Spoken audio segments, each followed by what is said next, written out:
నమస్తే అమ్మ. నమస్తే అమ్మ. మీ పేరు? నా పేరు సత్యమ్మ. ఓకే, ఏం చేస్తుంటారు మీరు? నేను ఇంట్లోనే హౌస్ వైఫ్ చేస్తాను. ఏ ఏరియాలో ఉంటారు? శాస్త్రినగర్లో ఉంటా. ఓకే, ఇప్పుడు మళ్ళీ బై ఎలక్షన్స్ అనేది జరుగుతుంది కదా జూబ్లీ నియోజకవర్గంలో, ఎవరు వచ్చే అవకాశం ఉందంటారు? ఎక్కువ కాంగ్రెస్. ఎందుకంటారు అట్లా?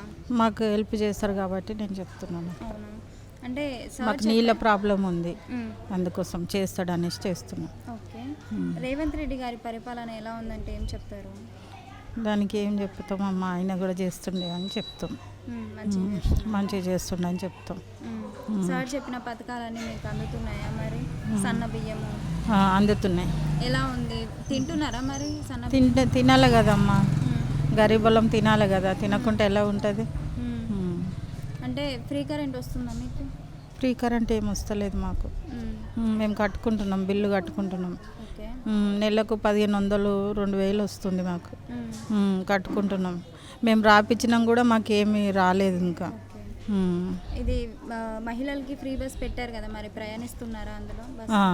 బస్సులో వెళ్తున్నాను. అంటే దాని తర్వాత నెక్స్ట్ 5 years తర్వాత ఎలక్షన్స్ జరుగుతాయి కదా, ఎవరు రావాలనుకుంటున్నారు? కాంగ్రెసే రావాలనుకుంటున్నాను. Subscribe us and press the bell icon for more interesting updates.